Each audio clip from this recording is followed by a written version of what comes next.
घने जंगल के बीच एक ऊंची चट्टान थी, जहां गरुड़ का बसेरा था। नीचे उसी चट्टान के पास ही एक तेज, फुर्तीला और खूंखार चीता रहता था।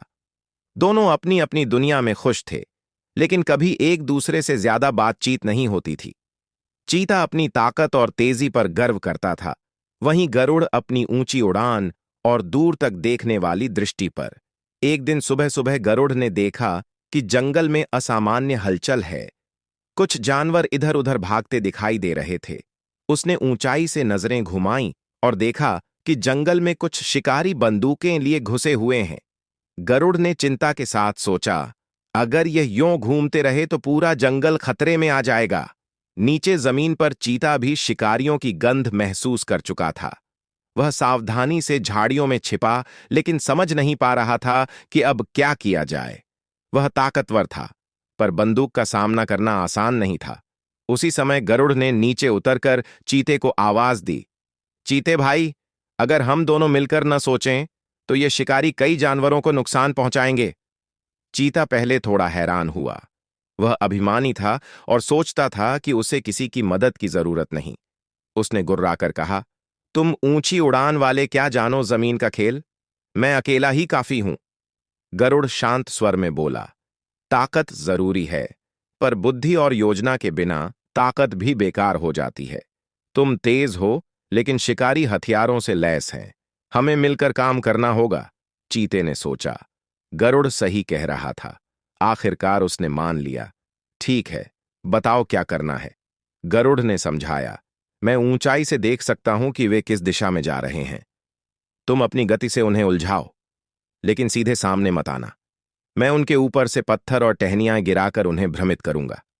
जब वे घबराएंगे, हम बाकी जानवरों को सुरक्षित जगह पहुंचा देंगे।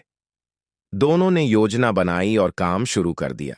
गरुड़ आसमान में उड़ा और शिकारियों की स्थिति पर नजर रखता गया। जैसे ही शिकारी हिरणों के झुंड की तरफ बढ़े, गरुड़ ने चीते को संकेत दिया। चीता बिजली की तरह झाड़ियों के बीच से निकला, पर इतना अचानक कि शिकारी डर कर पीछे हट गए। वे समझ ही नहीं पाए कि यह अचानक शोर क्यों हुआ। इसी पल गरुड़ ने ऊपर से बड़े पत्थर और सूखी टहनियां गिराईं, जिससे शिकारी और ज्यादा घबरा गए। शिकारी हड़बड़ाए और एक दूसरे से टकराने लगे। कुछ नीचे गिर गए, कुछ ने अपने हथियार खो दिए। उन्हें लगा जैसे जंगल खुद उन्हें बाहर निकालना चाहता हो। गरुड़ की तीखी चीखें और चीते के तेज कदमों ने उन्हें झकझोर दिया। आखिरकार वे घबराकर उसी दिशा में भागे जिधर से आए थे। जब खतरा टल गया तो जंगल के सभी जानवर धीरे धीरे अपने छिपने के स्थानों से बाहर आए। हिरण, बंदर, खरगोश, जंगली सुअर, सबने चीते और गरुड़ का आभार जताया। चीता गर्व से नहीं बल्कि संतोष से बोला, आज समझ आया कि अकेली ताकत हमेशा काफी नहीं होती। बुद्धि और सहयोग से बड़ी मुसीबत टाली जा सकती है। गरुड़ मुस्कुराया, और तुमने भी साबित कर दिया कि तेजी सिर्फ दौड़ने में नहीं, फैसले लेने में भी होनी चाहिए। उस दिन से चीता और गरुड़ सबसे अच्छे मित्र बन गए।